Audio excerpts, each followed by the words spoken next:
बोलो श्री प्राणनाथ प्यारे की जय। श्री सद्गुरु महाराज की जय। तीनों पुरी धाम की जय। प्यारे सुंदर साथ जी, आज हम फिर पूज्य राजन स्वामी जी की बहुत सुंदर चर्चा, जिसका शीर्षक है मीठा गुज मासूक का, उस पर सब मिलकर मंथन करते हैं। उस चर्चा की बहुत सुंदर सेवा लिखित रूप में जो की गई है प्यारे सुंदर साथ जी द्वारा, उस पर सब मिलकर आइए मंथन करते हैं। मीठा गुज मासूक का। अल्लाह आशिक मासूक महमद, इश्क दीजिए हम आशिक नाम धराए के, मासूक करे हैं तुम। किरंतन प्रकरण 62 से ये चौपाई।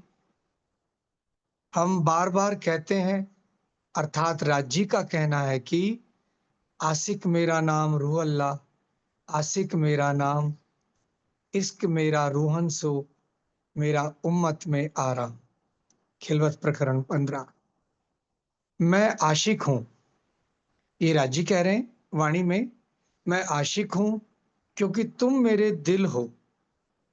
मैं तुमको रिझाता हूं, तुम्हारे रूप में विराजमान होकर, प्रस्तुत होकर मैं ही तो तुम्हें रिझा रहा हूं। इसलिए आशिक मैं हूं और मेरे से भिन्न कोई दूसरा नहीं है। राजी स्वलीला अद्वैत की हमें पहचान कराना चाहते हैं, लेकिन हम पहचान नहीं कर पा रहे हैं। इस खेल में आने के पश्चात भी यह भूल हमसे होती जा रही है। संसार वालों से जो भूल नहीं हुई, हम सच्ची कहलाने वाली ब्रह्म सृष्टियों से भूल हो रही है। कौन कौन से गुनाह हमने किए हैं, इस प्रकरण का मूल प्रतिपादित विषय है। आप पहले प्रकरण से सुनते जा रहे हैं।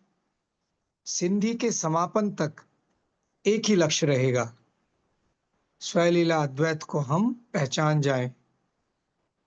इस सिंधी के अंदर रूह अल्लाह का भी प्रसंग आएगा कि उन पर भी गुनाह लगा। हमें गुनाहों से कैसे बचना है, छठे दिन की लीला में यह हमको सावचेत किया गया है। लेकिन मुझे नहीं लगता कि कोई सुंदर साथ बच पाएगा, क्योंकि बिन हंसी कोई न रहिया, या यार या सिरदार। हंसी से कोई रहित हो जाए कभी भी संभव नहीं है। हंसी तो होगी, लेकिन ज्यादा हंसी ना हो, इसके लिए हमें प्रयत्नशील रहना होगा। प्यारे सुंदर साथ जी, पूज्य स्वामी जी इसमें जो उन्होंने व्याख्या की है, सिंधी का जो मर्म बता रहे हैं कि राजी उसमें क्या कह रहे हैं कि आशिक तो मैं हूं। जबकि इश्क रबद में क्या वादा किया था हमने, रबद किस क्या हुआ था कि हमारा इश्क बड़ा है, हमारा इश्क बड़ा है आपसे। क्योंकि हम उनको उनसे पृथक मान रही थी।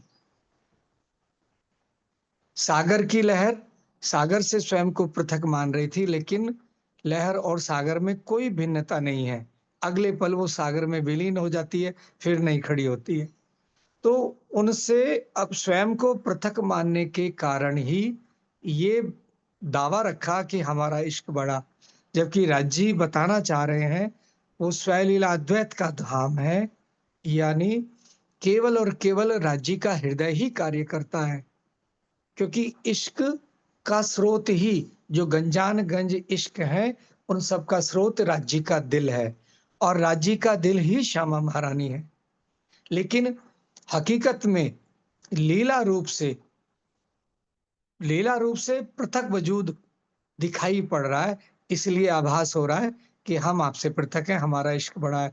वस्तुतः मर्म तो यही है कि राजी ही प्यार करने वाले हैं, वो ही सबसे बड़े आशिक हैं। हम कहते हैं कि आप माशूक हो हमारे, हम आपके आशिक हैं।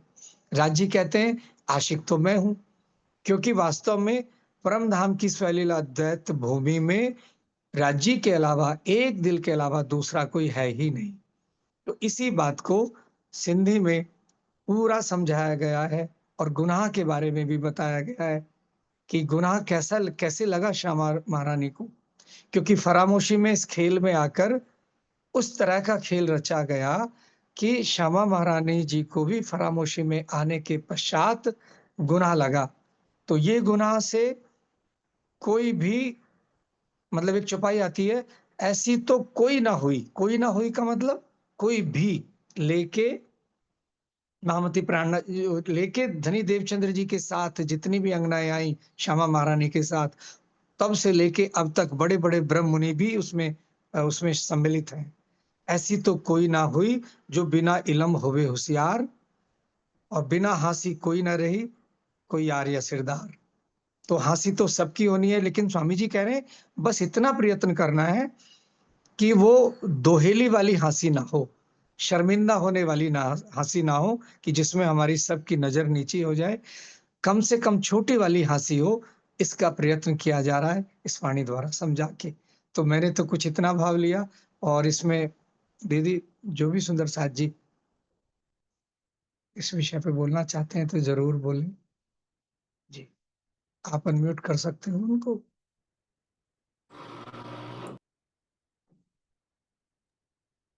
सुनीता दीदी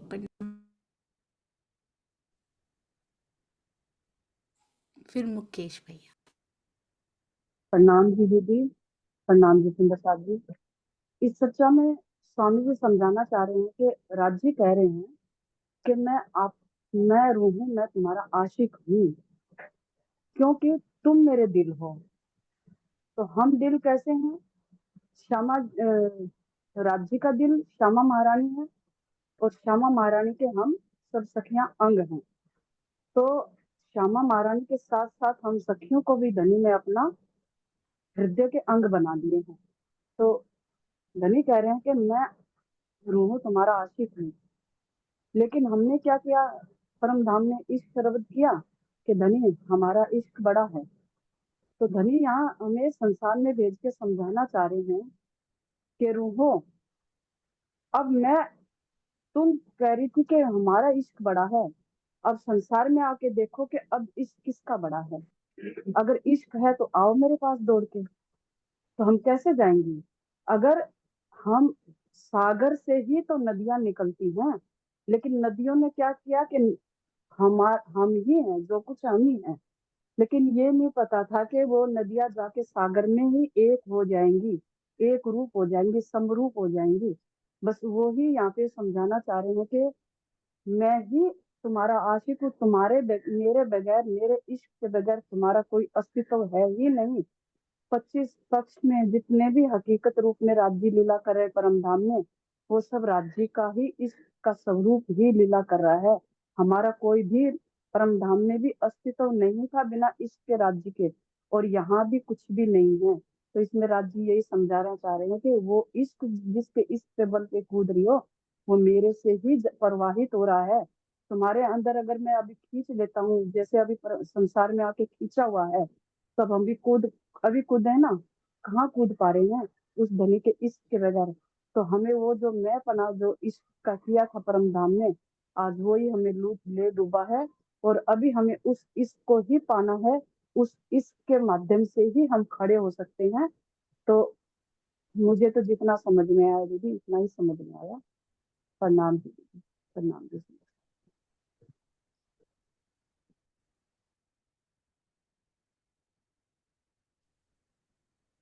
प्रणाम जी सुंदर साथ जी, प्रेम प्रणाम जी। सुनीता जी ने बहुत अच्छी तरह से समझा दिया। इसमें थोड़ा सा मेरा विचार है कि जैसे संसार में कोई कहीं पिक्चर बन रही हो और ये कह दिया जाए कि मोदी जी आपकी पिक्चर को लाइव देख रहे हैं और इस पर वो एक्शन भी लेंगे, तो उस पिक्चर बनाने वाले के सामने जो भी होंगे वो अपने को इस तरह से प्रस्तुत करेंगे, वो जैसी स्थिति में कि भाई हमसे कोई गलती ना हो जाए, कहीं ऐसा ना हो जाए कि हमारी जो है पूरे भारतवर्ष में हंसी हो जाए। उसी तरह से उदाहरण तो इस संसार का है, लेकिन वही बात है कि अब जो है वाणी के द्वारा ये समझा दिया गया है कि धनी जी हमारे अंतःकरण में सूक्ष्म रूप से विराजमान है और वो हमारी सारी की सारी गतिविधियों को बहुत ही बारीकी से देख रहे हैं और इन सब का हिसाब हमको जो है देना पड़ेगा। तो कहीं ऐसी गलती ना हो कि हम सिर उठाने के लायक ही ना रहे हैं। छोटी मोटी वैसी गलती तो चल जाएगी, लेकिन इतनी तो हो कि हम थोड़ा अपना सिर उठा ले, देखें कि हमारी किस तरह की हंसी हो रही है। चलो हंसी हमारी हो रही है और भी हम पे हंसेंगे तो कोई बात नहीं, ये तो सुख सभी को मिलेगा। पर ऐसा तो नहीं होना चाहिए है कि हमारी आंखें ही ना उठ पाए, तो इस तरह का व्यवहार ना हम कर पाए। तो इस तरह से हमको बहुत ही सतर्क रहना है अब बाकी बचे हुए दिनों में। और अपना जो जो समय है, इस समय को जो है पूरी तरह से इसका इस्तेमाल करना है धनी जी के प्रेम में, वाणी मंथन में, और चितवन में, और सेवा में। प्रेम प्रणाम जी सुंदर सुंदर साहब जी। नाम जी। प्रजापति जी भी हमारे पास है आज।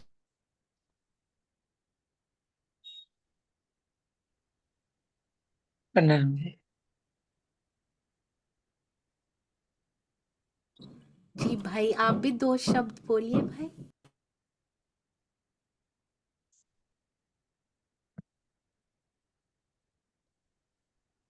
देखेंगे।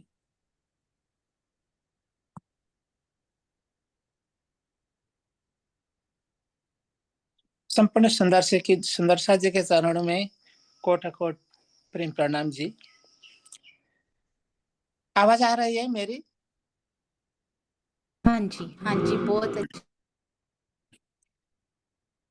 सबसे पहले तो मैं ये बताना चाहता हूँ कि मैं नेपाल में रहने वाले सुंदरसा जी, मेरा हिंदी इतना अच्छा नहीं है, लेकिन हमारे सुंदरसा जी ने जो आग्रह किया है 2 शब्द के लिए मैं बताना चाहता हूँ। सुंदरसा जी, ये मैं प्रसंग भी अभी नहीं समझ रहा हूँ कि कौन प्रसंग में बात हो रही है। कल के जो चर्चा के अर्चा हो रही है या क्या है, मैं भी समझ नहीं रहा हूँ। कल मैं उपस्थित नहीं थे, लेकिन सुंदर शाह जी, मेरा मन इतना ये राज्य के मेहर देखकर मुझे इतना बड़ा आनंद आ रहा है। हमारे यूट्यूब चैनल से और जूम से जितना भी सुंदर साथ ने इतना बड़ा प्रयास करके हमको समझाने के लिए, राज्य ने उन लोगों के दिल में रहकर बैठकर हमको इतना बड़ा मेहर कर रहे हैं, राज्य के मेहर। तो हम कौन शब्दों से बोलेंगे सुंदर साथ जी। इतना बड़ा मेहर राज्य अभी आगे आगे बोल रहे थे हमारे सुंदर साथ जी। राज्य बोल रहे हैं कि मैं आशिक हूँ, तुम लोग को मासूक बनाया मैंने यहाँ इस जागरण अभियान में। ये बहुत बड़ी बात है। हमारे प्राण प्रियतम ने हमको मासूक बनाया और हमको ढूंढने के लिए इस मायावी जगत में आए हैं। इसको हम पूरा से पूरा लाभ उठाना चाहिए सुंदर सा जी। हम इतना भाग्यशाली है, अभी हम हमारे घर में राजी महाराज खुद पधारे हैं हमको जगाने के लिए। यही बात मेरा मुझको महसूस हो रहा है सुंदर सा जी। मैं बाद में कुछ बोलूंगा, अभी अभी प्रयास कर रहा हूँ हिंदी में। प्रणाम जी सुंदर सा जी, आपके चरणों में प्रणाम जी।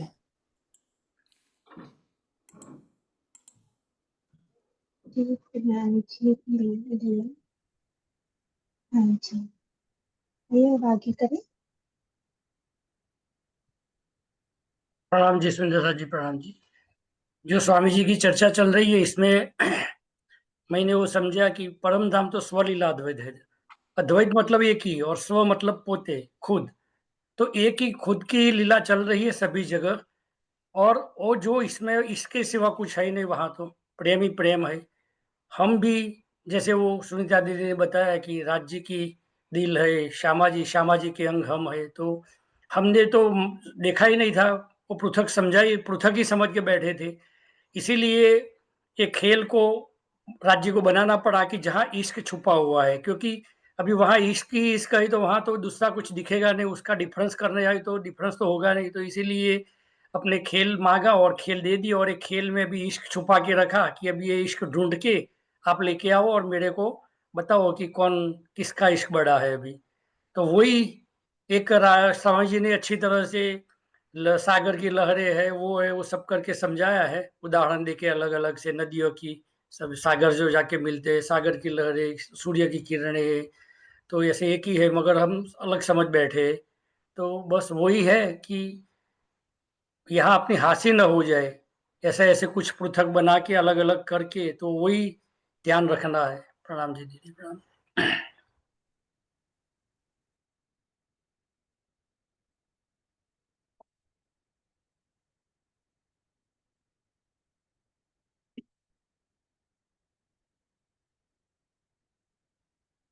आशिक कौन है राजी?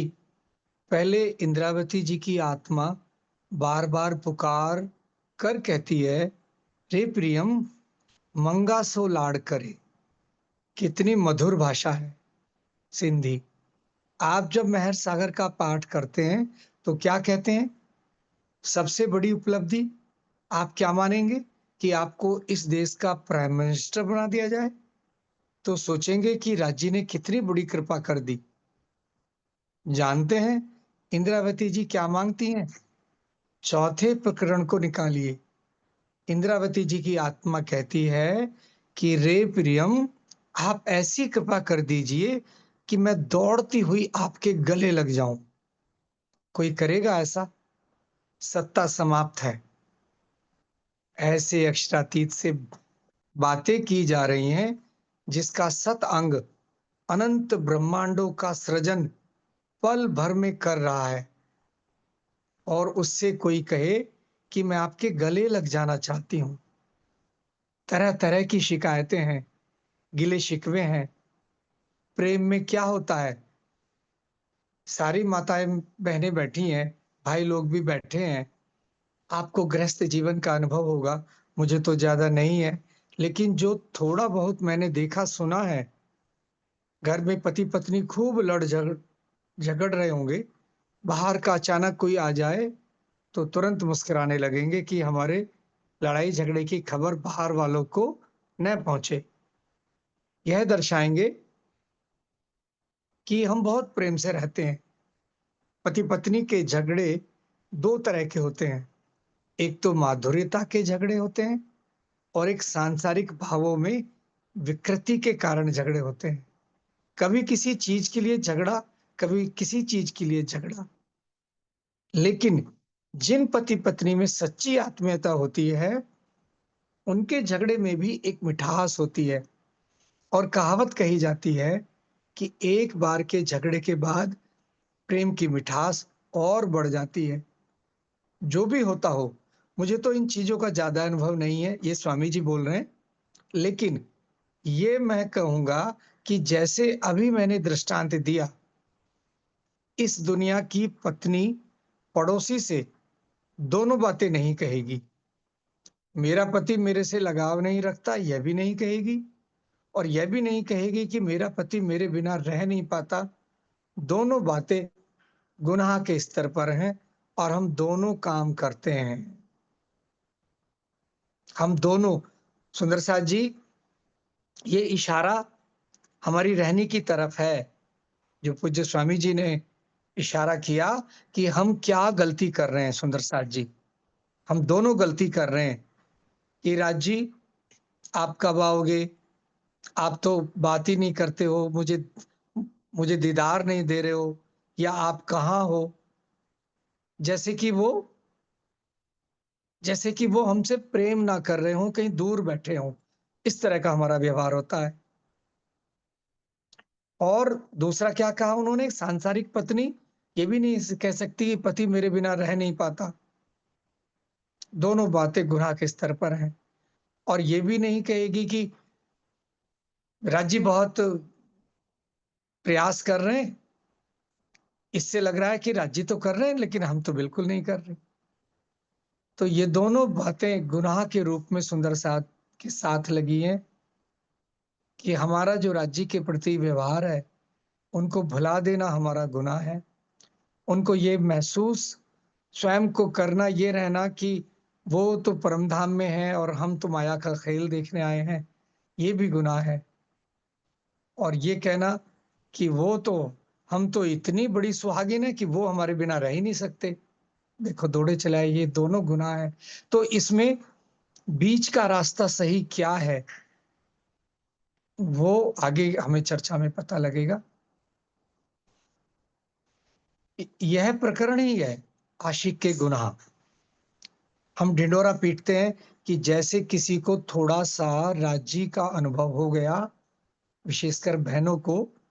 पुरुष तो छिपा जाते हैं, परंतु बहनें तुरंत ढोल पीट देती हैं कि राजी हमको डेली आकर के मिलते हैं, और सबको सुना सुना कर कहेंगी।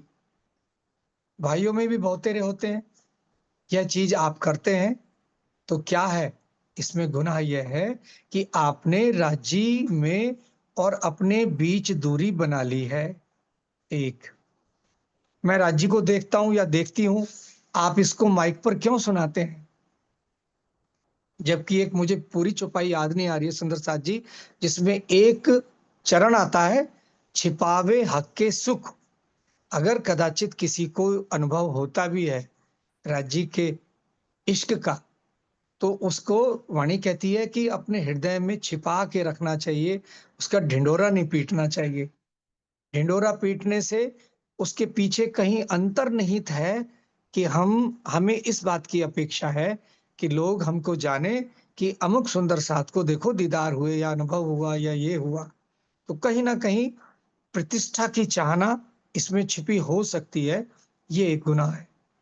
और जो राज्य को जिसको जिसको राज्य का इश्क मिलेगा, वो तो उसी में गलतान हो जाएगी। उसको छिपाना चाहिए, ना कि बताना चाहिए।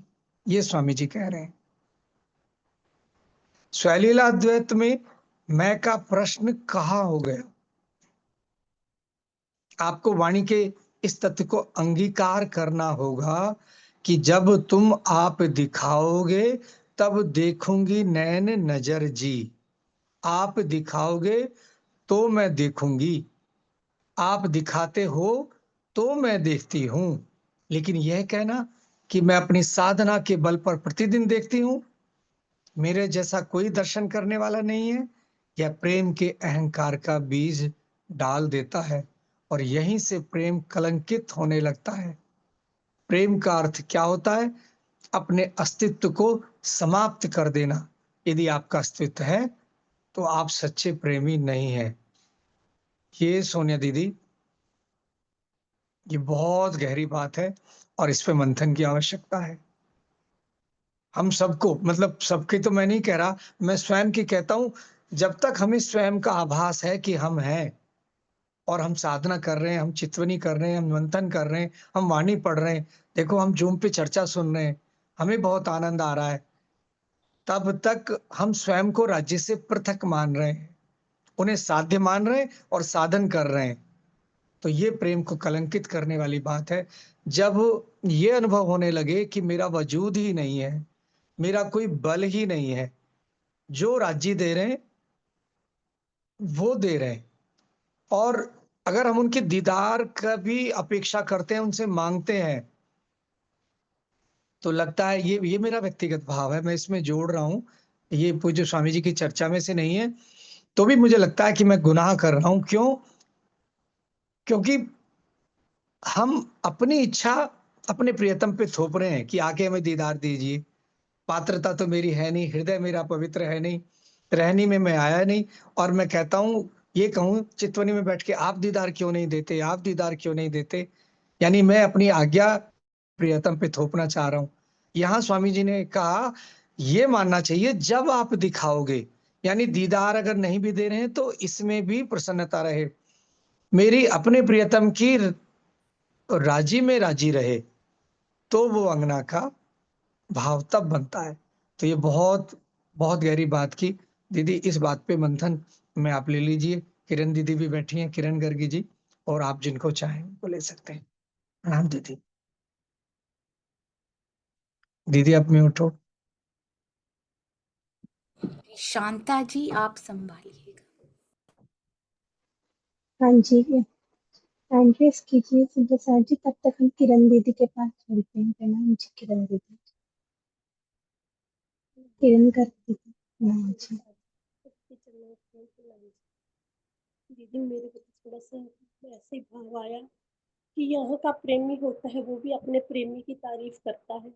जब हम अंगना भाव में आएंगे तो बस पिया जो जानो त्यों रखो धनी तुम्हारी मैं, बस मैं तो आप जैसे आप चला रहे हो वैसे चल रही हूँ, जैसे आप रख रहे हो पिया मैं आपकी बस आपकी छत्र छाया में जैसे चला रहे हो वैसे ही, कोई पिया से हमें गिला शिकवा नहीं करना, क्योंकि पिया तो हमारे बहुत प्यार करते हैं, हम नहीं करते, लेकिन अब पिया से अर्जी करनी है, पिया बल दो कि हमारी वही रहनी हमें मिले, आत्म भाव हमें हम आए, जो हम होश में रहे बेहोशी में ना रहे, इस माया की बेहोशी से बाहर निकले।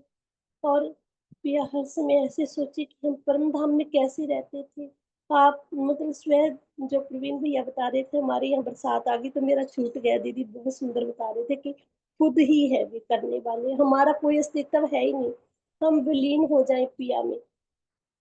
तीन प्रणाम जी को क्षमा करें, उन्हीं में विलीन हो जाए पिया में ही, अपने आप को कुछ ना सोचे, जो करवा रहे पिया आप ही कर रहे हो, ऐसा भाव हम लेके चले पिया के प्रति की। सुबह उठते हैं जो सेवा भी हम करते हैं पिया आप ही करवा रहे हो, आप ही करने वाले हो, हमारे में कोई क्षमता नहीं है दीदी, और जो हो रहा है वो अच्छा हो रहा है पिया, क्योंकि आपका चाह हो रहा है तो आपकी रजा बहुत अच्छी है, उस पर टिक लगाते चलो कि आपने जो कर रहे हो पिया आपका हुक्म बहुत अच्छा आप कर रहे हो, आपकी जो इच्छा है जो रजा है वो मेरे लिए बहुत अच्छी है। अपनी कभी गलत भी होता है ना, कभी यही भाव आए कि पिया नहीं आपने मेरे लिए बहुत अच्छा सोचा है, मेरी मर्जी में गलत होना था, आपने बहुत सही रास्ता दिया। तीन प्रणाम जी। प्रणाम जी, प्रणाम जी। हम कन्नू अंकल जी के पास भी चलेंगे, कन्नू भाई जी आप भी बोलिए। प्रणाम जी।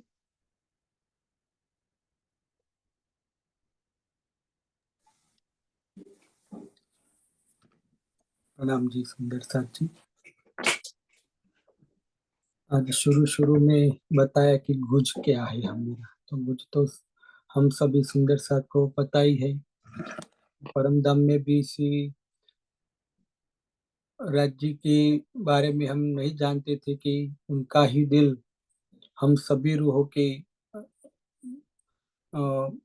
दिल उनका ही दिल काम करता है सभी के अंदर, वो भी हम नहीं जानते थे। तो हम मेरे धनी ने कृपा की, सभी हमें पहचान दे दी, इस जागनी ब्रह्मांड में लाके हमें इस ब्रह्मवाणी दी, और ब्रह्मवाणी से हमें पता भी सब कुछ चला कि वही हमारा आशिक है असल तो।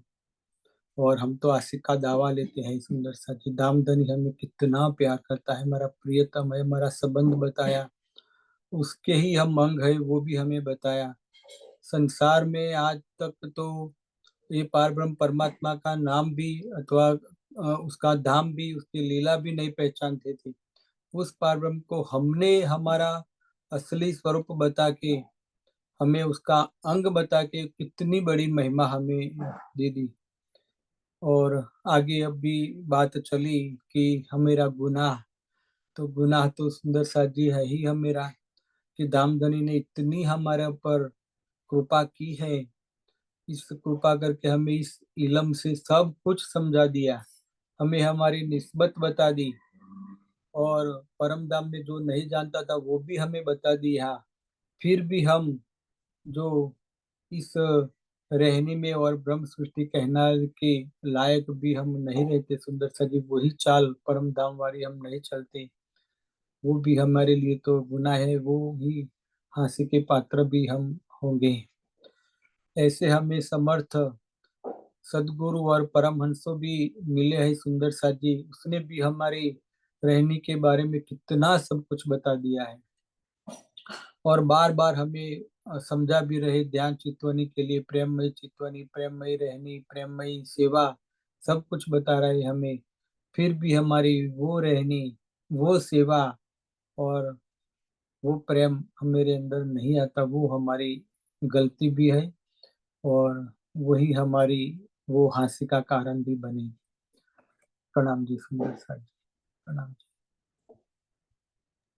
प्रणाम जी, प्रणाम जी, प्रवीण भाई जी, प्रणाम प्रणाम जी। जी प्रणाम जी। मेरे मन में ये भाव आया, स्वामी जी ने आज एक सुंदर लिखा था कि चितवनी में बैठते हैं तो हम बोलते हैं कि आप दीदार क्यों नहीं देते, आप हम हमारे दिल की बात क्यों नहीं करते, मगर चितवनी में बैठने से क्या होता है, जब तक प्रेम नहीं आएगा तब तक वो दीदार होने वाला नहीं है। और प्रेम कब आएगा, जब पूरा अपने अस्तित्व को समाप्त कर देंगे। एक ही लाइन में स्वामी जी ने इसमें लिखा है कि जो पता चल जाता है जब तक अपना अस्तित्व समाप्त नहीं होगा तब तक सच्चा प्रेम नहीं आएगा। सच्चा प्रेम नहीं आएगा, चितवनी कुछ भी करो, बस ऐसे ही रटा लगाते रहो कि भाई मेरे से आप दीदार नहीं करते, नहीं मिलते हैं, चितवनी में ध्यान नहीं लगता है, मगर कैसे लगेगा, जब तक हमारा अस्तित्व खत्म नहीं होगा तब तक प्रेम नहीं आएगा, प्रेम नहीं आएगा तब तक चितवनी में दीदार नहीं होगा। तो ये सुंदर बात स्वामी जी ने बताई कि अस्तित्व को खत्म करो, अपने अस्तित्व को हर एक चीज में। प्रणाम जी। प्रणाम जी, प्रणाम जी, प्रणाम जी। भैया आगे चले। जी।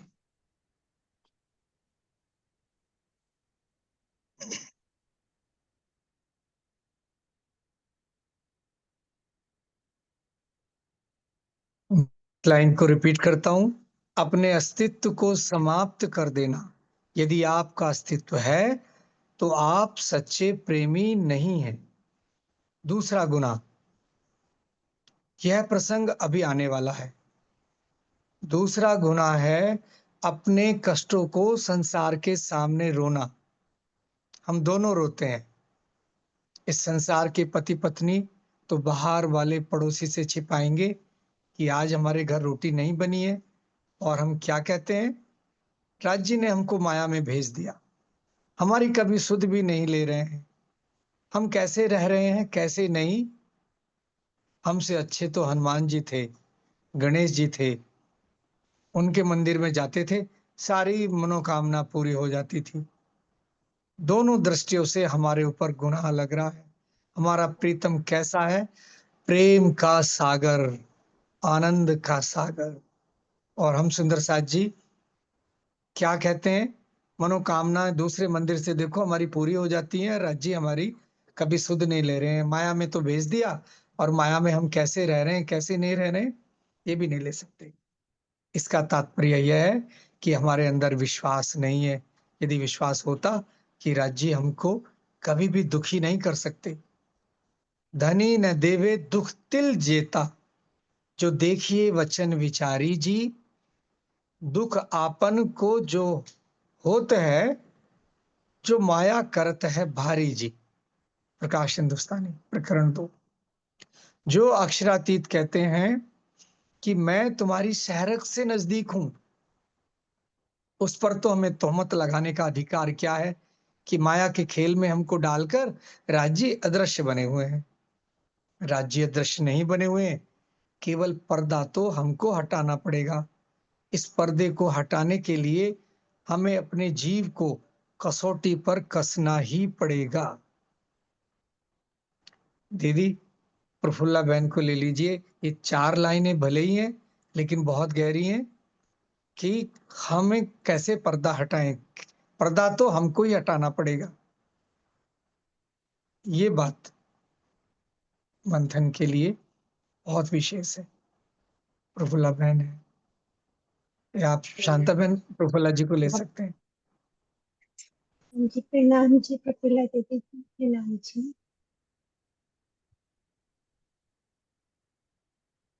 आप अनम्यूट हो दीदी, बोलिए।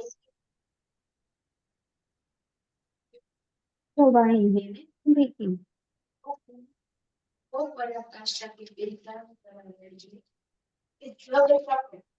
हम अपने प्रियतम को दीदार करने के लिए जो अपने अस्तित्व को नहीं मिटाएंगे, हम इस संसार में एक जीव भाव के ऊपर आएंगे। जीव भाव पर बैठकर हमारी आत्मा इस माया का खेल देख रही है। तो स्वामी जी बताते हैं कि जो यहाँ का जो बीज होता है वो भी अगर तक हम मिट्टी के नीचे नहीं दबा देंगे तब तक वो अंकुरित नहीं होता है। तो हमारी आत्मा का अंकुर तब तक नहीं होता जब तक हम तारतम वाणी का जल लेकर इश्क से इसको नहीं सींचते तब तक हमारे अंदर का पर्दा नहीं उठ सकता। कि हमारे अंदर का पर्दा तब उठेगा जब हमें हमारी निस्बत का पता चलेगा। और निस्बत क्या है वही हम सही मायने में नहीं जानते। अपने स्वयं की पहचान कराने के लिए जो हम इस माया में रली गली है तो कैसे उसको जानते हैं।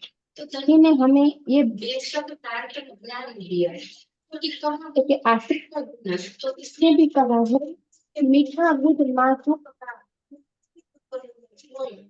पड़ोसी पण ना सुने आशिक छीटी बोले। क्योंकि आगे वो सब बता दिया कि पड़ोस में हम ढिंढेरा क्योंकि वो सभी मायने में अनुभव नहीं होता। परमात्मा होती है वो अपने बाहर के तो क्या अंदर के आंसू की भी भलक अपनी पड़ोसी यानी तो हमारे साथ जो जुड़े हुए तो की भलक नहीं होती है। ये आखिर ब्रह्मात्मा वो इंद्रावती स्वर्ग में दिखाया। लेकिन इंद्रावती ने जो सही मायने में किया है वो हम तब पहचान अंतर पट बंद है वो खुल जाए कि हम अज्ञानता में रहकर वाणी पढ़कर कह सकते हैं मुझे ये हुआ। क्योंकि वाणी में धनी का स्वरूप इतनी बार 7 बार वर्णन किया उसको हमने रट लिया है। लेकिन वो हमारी अंतर चक्षु से देखा नहीं है इसलिए हम उपलब्ध नहीं देते हैं। जो अंदर धनी हमें देते हैं और तो हम कभी जुबान पर लाकर कह ही नहीं सकते। जब अपने धनी की निस्बत की पहचान करेंगे कि मैं धनी की कौन हूँ। मैं धनी की अंग स्वरूपा अंग स्वरूपा के अंदर धाम के 25 पक्ष और युगल स्वरूप की शोभा है। तो मैं पल पल इस शोभा में डूबी रहती हूँ। ये मुझे तय करना है। मेरा जीव अभी ये बन नहीं पाया है। ये सारे पट क्या कैसे तो मैं कैसे कर सकती हूँ। लेकिन मेरी इंद्रावती शक्ति जो हमारे दिमाग है इसको इस प्रकार के माध्यम से अनेकों उदाहरण देकर फिर मेरे सतगुरु अपने हृदय में युगल को इस तरह अपने हृदय में बसा लिया है वो स्वयं है। हमें कई संसार के पति पत्नी के उदाहरण देखकर समझ रहे हैं।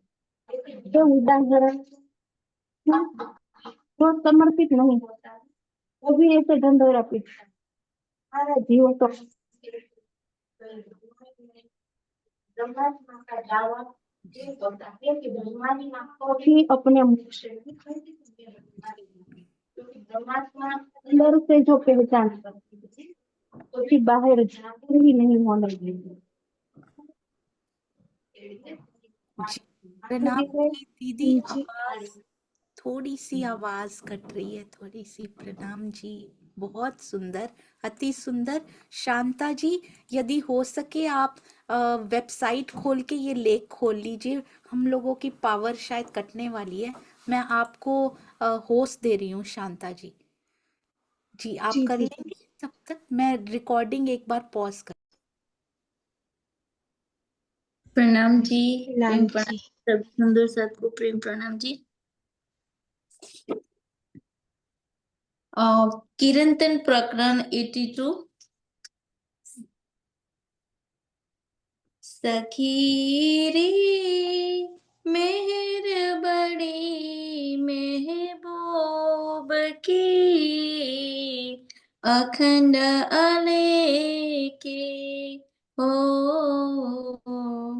अखंड अलेके अंतर आँखा खोल सी ए सुख सोई देखे ओ ए सुख सोई देखे सखी रे मेहर बड़ी महबूब की अखंड अलेखे हो, अखंड अलेखे।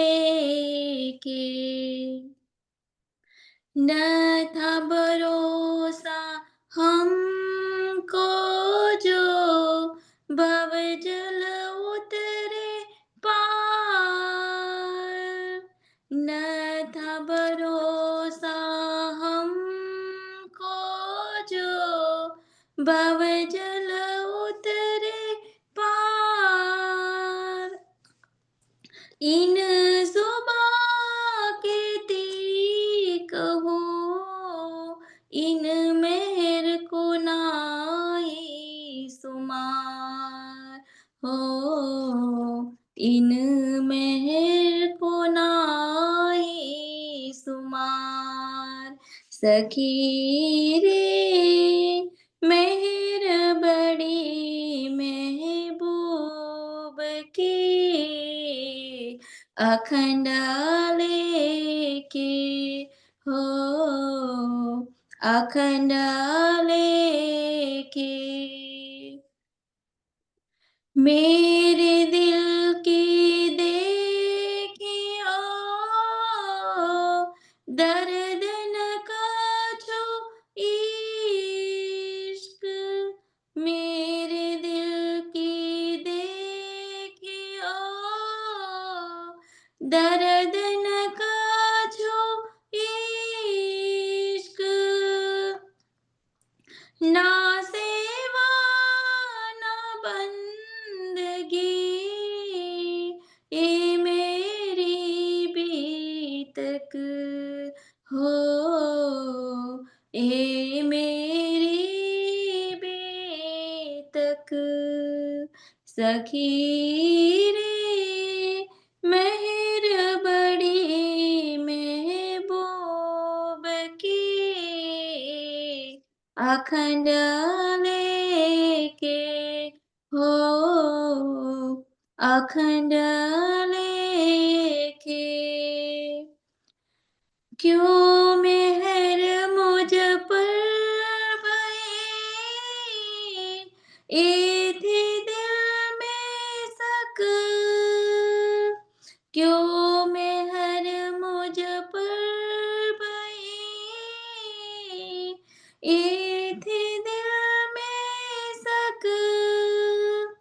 मैं जानी मुझ महबूब के वह देत आप माफक हो, वह देत आप माफक। सखी रे माहिर बड़ी महबूब की,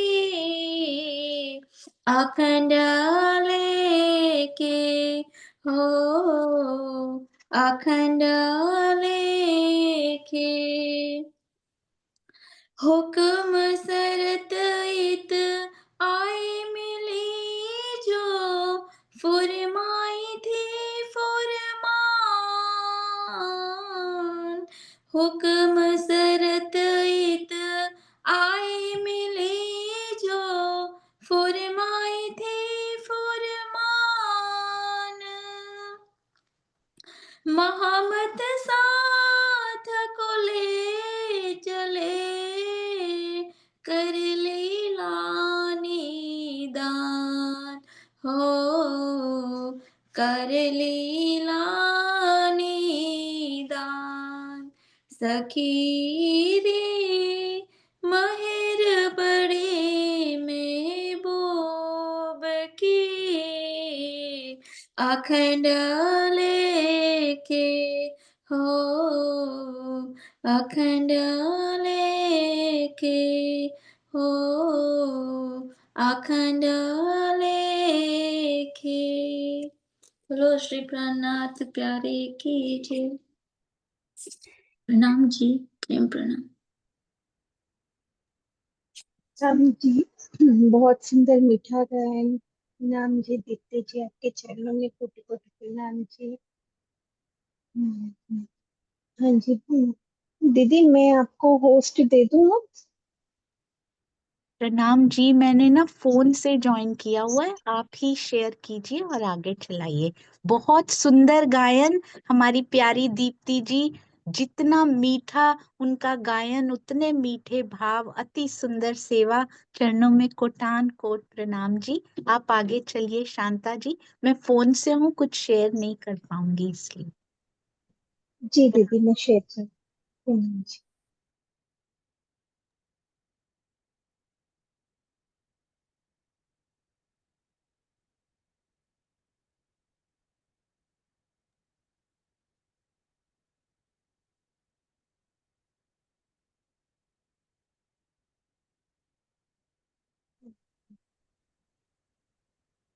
शेयर हो गया भैया, आप थोड़ा बताइए मुझे।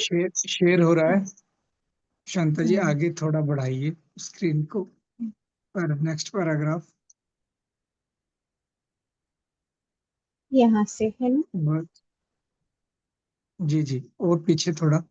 अने धनी नद, ये हो गया जी। ये चौपाई जो लिखी है जी, यहीं से यहीं इस से, हाँ पैराग्राफ जी। जी। थोड़ा सा फॉन्ट बड़ा करेंगे, मैं कर लेता हूँ अपने इस पे, आप मत कीजिए ये देखिए। जी। ओके जी। जी भैया। सुंदर साथ जी आगे बढ़ते हैं ई मंथन में। अपने एक सुंदर साथ ने कुछ दिन हुए मोबाइल पर मुझे पद्मावती पिक्चर का दृश्य दिखाया। केवल वही दृश्य थोड़ा सा आप देखिए। हजारों छतरानियों के साथ जब चिता में कूदने का समय आता है तो पद्मावती मुस्कुराने लगती है, अपने पति को याद करके। अपने पति का प्रेम उसको याद आ रहा है। चिता में कूदते समय भी उसको भय नहीं है कि मैं जल जाऊंगी, कितनी पीड़ा होगी, और यदि तेज गर्मी भी हो जाए तो आपको बर्दाश्त नहीं है, कांटा भी चुभ जाए तो भी बर्दाश्त नहीं। और वह तो कोमलांगिनी है, विश्व की सर्वश्रेष्ठ सुंदरी है उस समय की, और वो चिता में किस लिए कूद रही है कि मेरा पति नहीं है। शेर हट गया है शांता बहन सॉरी जी। रिकॉर्डिंग भी चेक कीजिएगा, हो रही है ना, क्योंकि लाइव बंद हो चुका है पावर जाने से। रिकॉर्डिंग नहीं है शायद। रिकॉर्डिंग तो चल रहा है मेरे ख्याल से दुष्यंत भैया। जी जी ओके जी आशीष जी हाँ जी। जी। वो चिता में किस लिए कूद रही है कि मेरा पति नहीं है तो मैं रहकर क्या करूं। और यह एक दो छतरानियां नहीं है, हजारों छतरानियां हैं। आप अपनी अंतरात्मा से पूछिए, क्या आपका जीव पद्मावती के जीव की बराबरी करने में सक्षम है, या जितनी उसके साथ उसकी सहेलियां हैं, कम उम्र की भी लड़कियां हैं, 16-18 साल की सभी कम उम्र की लड़कियां हैं, वह भी चिता में कूद रही हैं कि भले ही हमारा पति नहीं है तो क्या, हम इन अत्याचारियों के साथ विवाह नहीं कर सकती, इसलिए जलती हुई चिता में कूदकर प्राण दे देती हैं। हमें कुछ तो सिखापन लेना है कि हम किस आधार पर खुद को आशिक कह रही हैं। यह जो झूठे आशिक इस माया के कहलाते हैं। वाणी कहती है, आगू आशिक ऐसे कहे जो माया थे उत्पन्न, कोट बेर मासूक पर उड़ाए देवे अपना तन। किरंतन प्रकरण 91। जो आशिक होते हैं वो अपने परमेश्वर पर, जिसके बिना वो जी नहीं सकते, करोड़ों बार अपना तन उड़ा देते हैं। इसके पहले के प्रकरण में बार बार उलाने हैं। यह उलाने रोष के नहीं है, प्रेम के हैं। आशिक नहारे नजरे, मासूख बैठो रोए, हेड़ी कड़े उल्टी, आशिक से न होए। सिंधी प्रकरण 7। इंद्रावती जी की आत्मा कह रही है कि मेरे धाम धनी आप मूल मिलावे में बैठे हैं। मेरी परात्म भी मूल मिलावे में है और रो रो कर आपसे प्रेम मांगती है। प्रेम मांगती हूं कि अपना प्रेम दे दो ताकि मैं आपका दीदार कर सकूं, क्योंकि मेरी चाहना है कि मुझे आपका दीदार चाहिए। सिंधी की वाणी के वास्तविक आशय को न समझने से भटकाव भी होता है, क्योंकि जिसकी जैसी दृष्टि होगी उसी तरह से वो वाणी के कथनों को समझता है। सिंधी में यदि इल्म की नजर डालेंगे तो आपको ऐसा लगेगा कि इंद्रावती जी बार बार रो क्यों रही हैं। इंद्रावती जी कहती हैं कि मैं आपको देख नहीं पा रही हूं, आपके दीदार के लिए तरस रही हूं, आप मुझे दर्शन दीजिए। ऐसा क्यों है? यह प्रेम की भाषा है। इंद्रावती जी सभी 12,000 सखियों का प्रतिनिधित्व कर रही हैं और सिंधी की भूमिका ही इसी बात से शुरू होती है, स्वलीला अद्वैत की पहचान देने के लिए। अक्षरातीत ने इंद्रावती जी को अपना सारा स्वरूप, अपनी सारी शोभा दे रखी है। नाम सिंगार शोभा सारी, मैं भेख तुम्हारो लियो। इस जागनी लीला में यदि कोई अक्षरातीत कहलाने की शोभा धारण कर सकता है तो एकमात्र महामती जी हैं। उनके सिवाय किसी भी तन को अक्षरातीत कहलाने की शोभा ना थी, ना है और ना कभी हो सकती है। कोई सद्गुरु कहला सकता है, परमहंस कहला सकता है, सब कुछ कहलाइए, लेकिन अक्षरातीत वो तन नहीं कहला सकता। हाँ, हर तन में अक्षरातीत का स्वरूप विराजमान है। जो भी जागृत आत्मा हो या निद्रा में हो, मूल संबंध से हर आत्मा का दिल धनी का अर्श होता है। तारतम वाणी के प्रकाश में जो आत्मा माया के पर्दे को हटा देती है, वो अपने धाम हृदय में युगल स्वरूप की छवि को देख लेती है और स्वलीला अद्वैत के आनंद में डूब जाती है।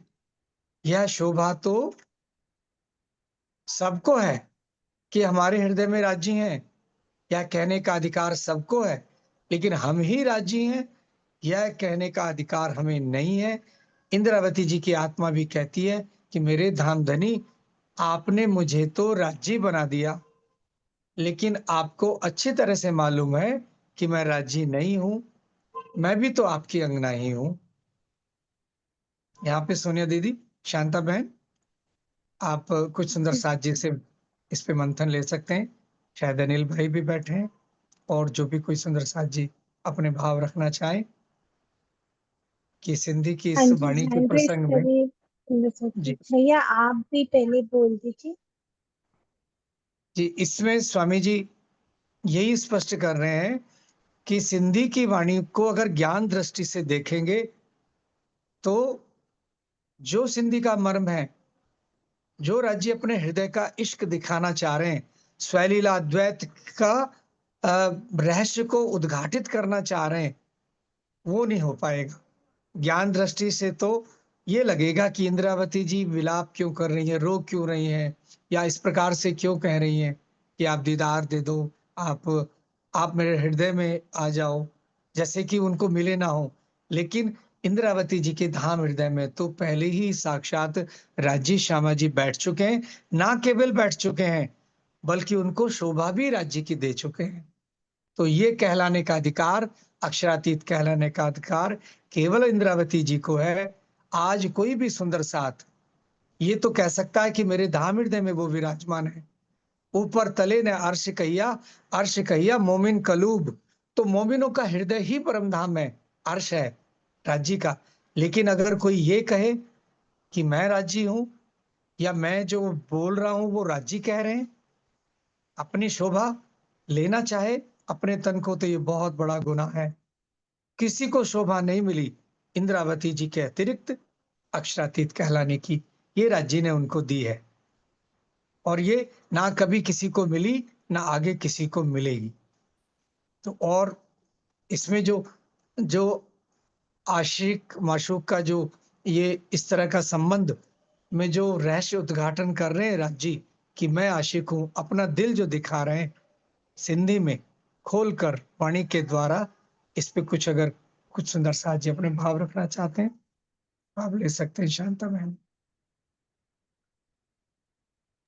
हाँ जी, हमारे पास चंद्रिका आंटी जी भी है। आंटी आप बोलिए। प्रणाम जी। प्रणाम जी। अनम्यूट हो गया है, बोलिए। प्रणाम जी। प्रणाम सुंदर साथ जी। इस हिंदी वाणी के अंदर धामधनी हमें अपना संपूर्ण हृदय के द्वार खोल दिए हैं। अपने पूरे पूरे जितने भी सागर हम कहे वो सब उन्होंने खोल दिया है और वो हमें यह बात बताते हैं कि यहाँ की जो क्षत्राणियाँ थी, पद्मावती का जो उदाहरण दिया ना, इसके माध्यम से हम यह बता रहे हैं राज जी कि यहाँ की जो नारी है वो अपने पति के लिए अपना सब कुछ न्यौछावर कर देती है, जो इस संसार का जीव है। और हम जो हमें अपने आप को ब्रह्म सृष्टि कहलाती है, तो क्या हमें अपने धनी पर विश्वास नहीं है? वो हमारे लिए जो कुछ भी कर रहे हैं वो हमारे अच्छे के लिए होते हैं। फिर भी हम कहते हैं कि राज जी हमारे ऊपर दुख क्यों देते हैं? राज जी हमें यहाँ दुख देने के लिए नहीं लाए हैं। अपना जो पति होता है वो अपनी पत्नी को कहाँ भी घूमने के लिए ले जाते हैं तो उनको आनंद खुश करने के लिए है। तो धामधनी यहाँ इस संसार के अंदर भी हमने भेजा है, भेजा नहीं है, वो भी हमारे साथ आए हैं और वो हमें उनके दिल के गुज रहस्य को बताना चाहते हैं। पर हम ऐसी है कि उनको हम समझ नहीं पाते हैं और हमें अपने आप को ही आशिक कर बैठ गई है। तो हमें इस वाणी के द्वारा समझना चाहिए कि हमारा कौल फिलहाल परम धाम में कैसा था और यहाँ हम कैसे वर्त रहे हैं। तो हमें हमारे जीवन में क्या करना जरूरी है, जो हम बोल रहे हैं, जो हम कह रहे हैं, जो हम कथनी कर रहे हैं, वो उनके पर हम चल रहे हैं। जब तक हम उस राह पर नहीं चल पाएंगे तब तक हमारे दिल से जो कुछ भी निकलेगा उसका कोई लाभ नहीं होगा। जब हम चलेंगे वही तो हमें लाभ दे सकते हैं। प्रणाम सुंदरता जी, मेरा ये भाव है। प्रणाम जी। प्रणाम जी। जी सुनीता दीदी आप भी बोलिए। प्रणाम जी।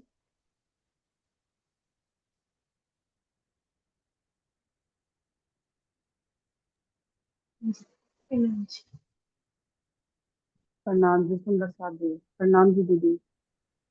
इसमें इंद्रावती सखी कह रही हैं क्या, स्वामी जी ने एक उदाहरण दिया पद्मावती जी का कि पद्मावती जी जो अग्नि में कूद जाती है और उनके साथ जो भी महिलाएं कूद जाती हैं छोटी छोटी उम्र की, वो कूदते किस लिए हैं कि जब इस संसार में मेरा पति मेरे साथ नहीं है तो मैं भी जी के क्या करूंगी।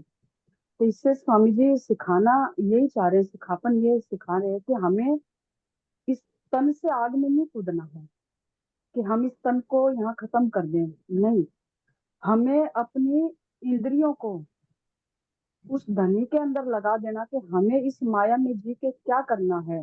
जीना तो है लेकिन अपने उसको दिशा को मोड़ देना है कि जहां मेरा पति है तो उस वहां हमें अपनी दृष्टि लगा देनी है कि जैसे इंद्रावती सखी ने अपनी दृष्टि लगाई कि धनी आप मूल मिलावे में हैं और मेरी परात्म भी मूल मिलावे में है। अब इससे पहले जैसे पैराग्राफ में कहा था कि मेरा इश्क बड़ा है, तो अभी वो इंद्रावती सखी हाथ फैला के झोली फैला के कह रहे कि मुझे अपना प्रेम दीजिए ताकि मैं आपकी दीदार कर सकूं। इंद्रावती सखी के हृदय में सब कुछ था, धनी खुद विराजमान थे लेकिन वो प्रेम जो मांग रही हैं वे हमें सिखापन के लिए मांग रही हैं कि हमें कैसे धनी से उनका प्रेम मांगना है कि ताकि हम धनी के दीदार कर सकें। तो इसी तरह इस चौपाई में जो सिखापन दे रखे हैं, इश्क की सिखापन जो दिए हैं, प्रेम की सिखापन दिए हैं कि हमारे अंदर, हृदय के अंदर धनी विराजमान है, लेकिन हम ये नहीं कह सकते कि मैं धनी हूँ, मैं खुद राजी बन के बैठ गए हैं। हम क्या करते हैं कि हम थोड़ा सा भी कुछ समझने लगते हैं, चर्चा करने लगते हैं, कुछ भी सीखने लगते हैं, तो हम कहने लगते हैं कि मैं ही सब कुछ हूँ, मैं ही धनी बन गई हूँ, मैं ही बालाजी बन गई हूँ, मैं अक्षरातीत बन गई हूँ। लेकिन हमें ये गलती करके गुनाह नहीं करना है। तो इसमें इंद्रावती सखी जिस ढंग से प्रेम मांग रही है, धनी से इश्क मांग रही है, उसी तरह हमें भी धनी का इश्क और प्रेम मांग के और धनी के दीदार की आशा करनी है। और हमें अपने गुण अंग इंद्रियों को माया की तरफ से हटा के और धनी के चरणों में लगाना है। प्रणाम जी सुंदर साहब जी। प्रणाम जी।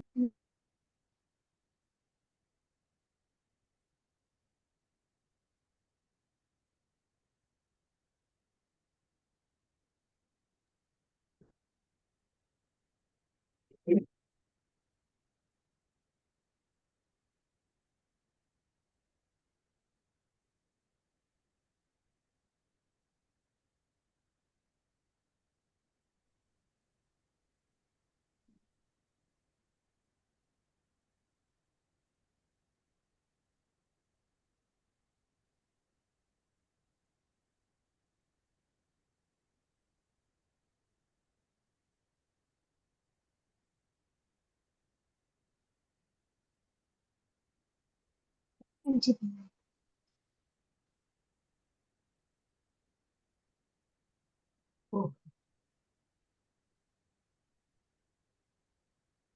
प्रणाम जी। दुष्यंत भैया स्क्रीन शेयर हो रही है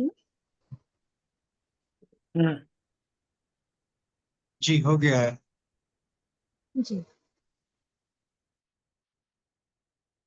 एक कथानक दिया गया है कि जैसे एक राजा अपनी पटरानी को रानी बना देता है और उसकी कई रानियां हैं, वह पटरानी राजा का कार्य करती है।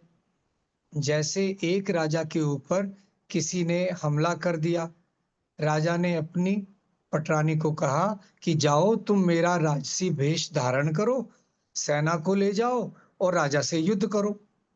पटरानी जाती है, सारी सेना में जोश आ जाता है, उस आक्रमणकारी राजा के विरुद्ध वो युद्ध जीत लेती है और उस युग की परंपरा के अनुसार उस हारे हुए राजा की कन्या को ला करके समर्पित कर देती है। अब मैं तुमसे विवाह करूंगा। है तो वो रानी, रानी का राजकुमारी से विवाह तो हो नहीं सकता,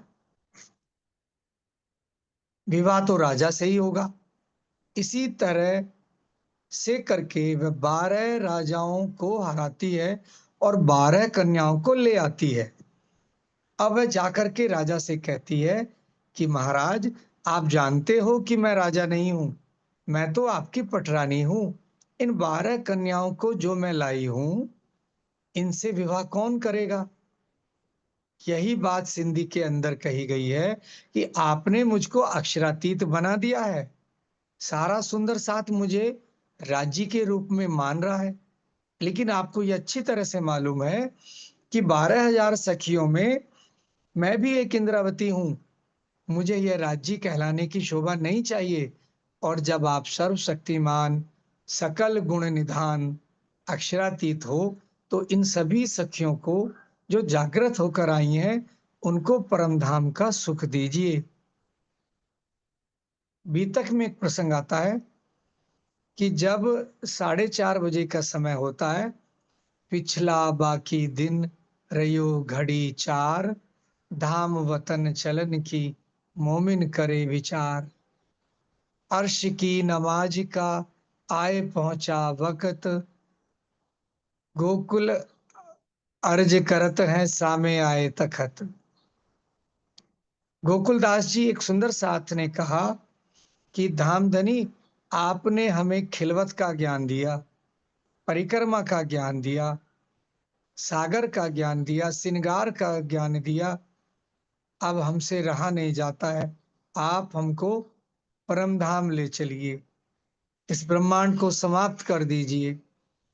जो मूल स्वरूप ने पहले दिल में ले रखा है उसी के अनुसार तो सब कुछ होगा, सिफारिश से कुछ नहीं हो सकता।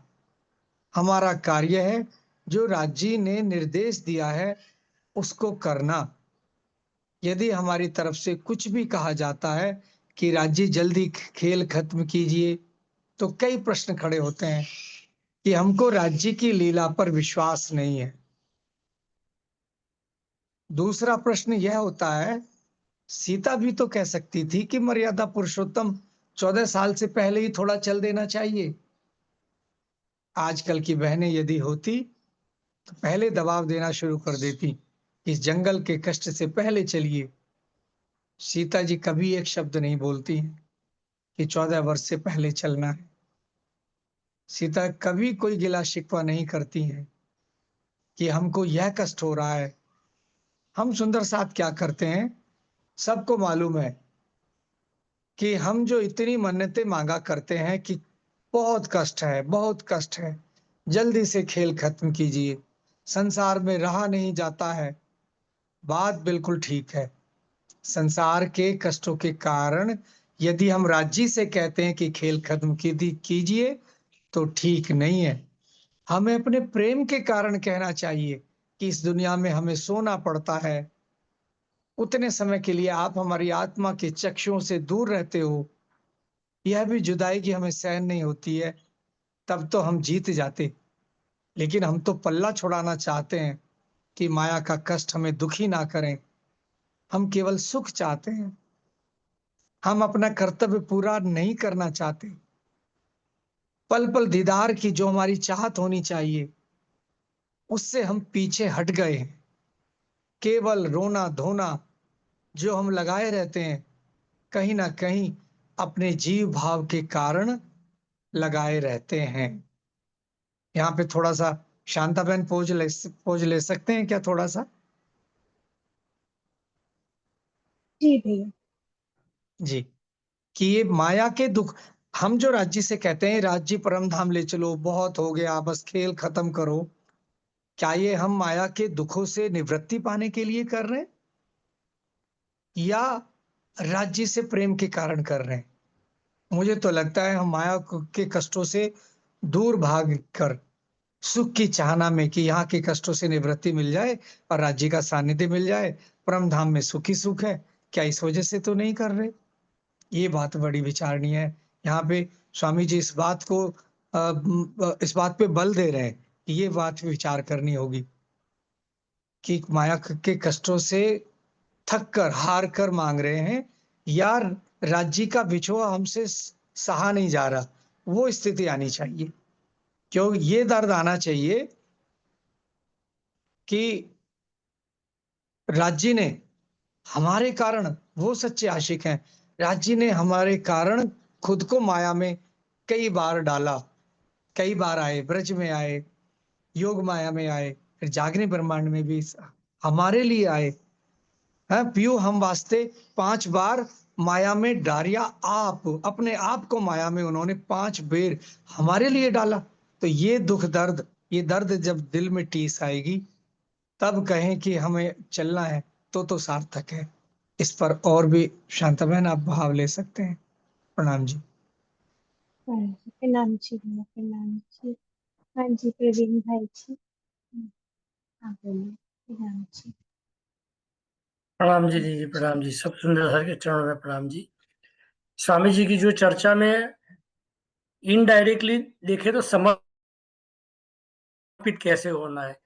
जैसे क्षत्राणियां थी तो अग्नि में कूद गई थी, आज अपने को अग्नि में नहीं कूदना है मगर माया की अग्नि में से कूद के बाहर निकलने को बता रहे हैं। जैसे वो 12 रानियां थी, एक रानी जब लड़ने जाती है तो 12 राजाओं से युद्ध करके 12 रानियां पकड़ के लेके आती है, मगर वो तो अपने धनी से समर्पित है, तो उसके पूछती है कि इससे कौन शादी करेगा। तो कहने का भाव है कि समर्पित होगे तभी सब कुछ होगा। यदि बिना समर्पण प्रेम भी नहीं होगा और दीदार भी नहीं होगा।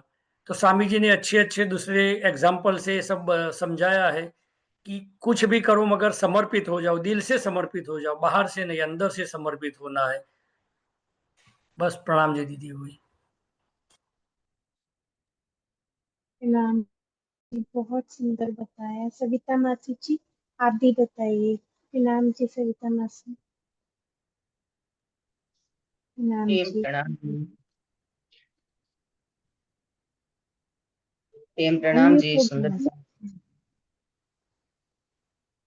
स्वामी जी बता के जे इंद्रावती जी એ યુદ્ધ કર્યું કે એવી રીતે કે આ રાજાની રાણીઓ રાજાએ કીધું કે તમે યુદ્ધ કરો તો યુદ્ધમાં રાણી તો 11 યુદ્ધ લડી તો 11 લડકીયા આપી તો 11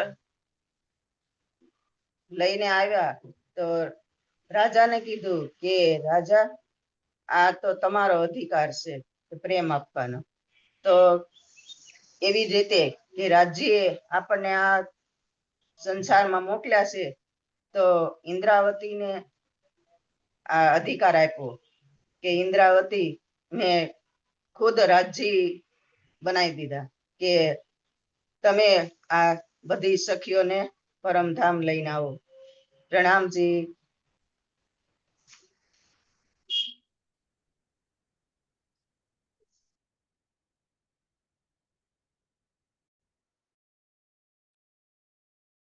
शांताबेन आप म्यूट हो. प्रणाम जी सुंदर जी।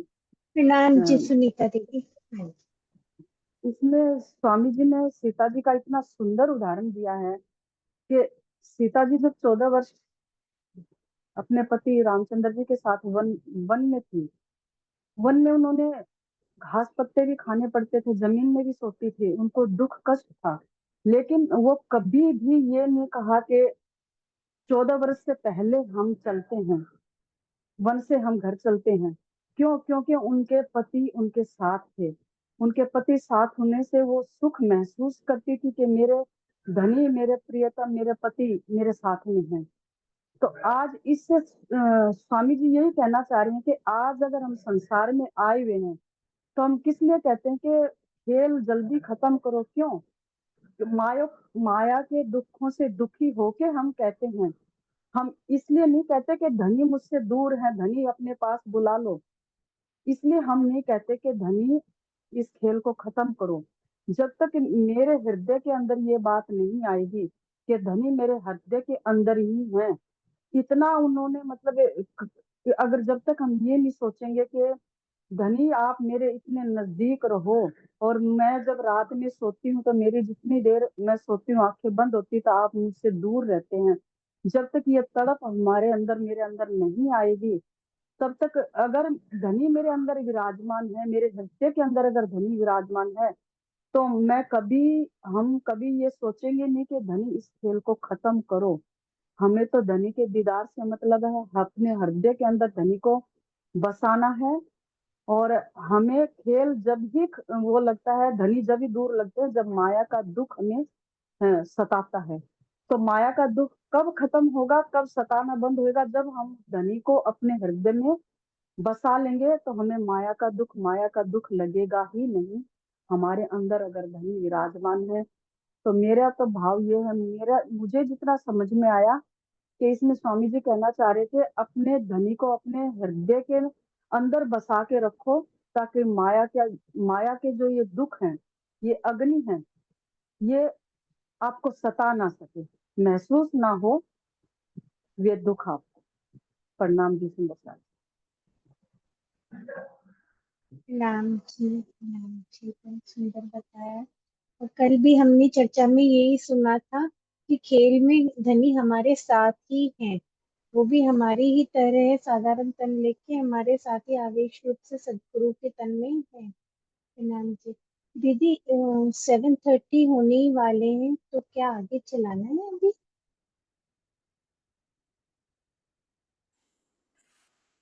हाँ जी, अब हम सुंदर साथ जी के भाव ले सकते हैं। प्रणाम जी। प्रणाम जी, अति सुंदर। आप जयकारा भी लगा दीजिए शांता जी, दुष्यंत भैया। प्रणाम जी। भैया आप लगाइए चेक वो मिलकर लगाएंगे बहन, बोलिए आप भी। बोलो श्री प्राणनाथ प्राणनाथ प्यारे प्यारे की की जय, जय, श्री सद्गुरु गुरु महाराज की महाराज जय, की जय, तीनों पुरी नाधाम धाम की जय, की जय, सर्व सुंदर साथ की साथ जय। की जय। प्रणाम सुंदरता जी, सभी के चरणों में सादर प्रेम प्रणाम जी। त्रुटि के लिए क्षमा प्रार्थी हूँ। प्रणाम जी। भैया जी दीदी। प्रणाम जी सुंदर साथ जी, बहुत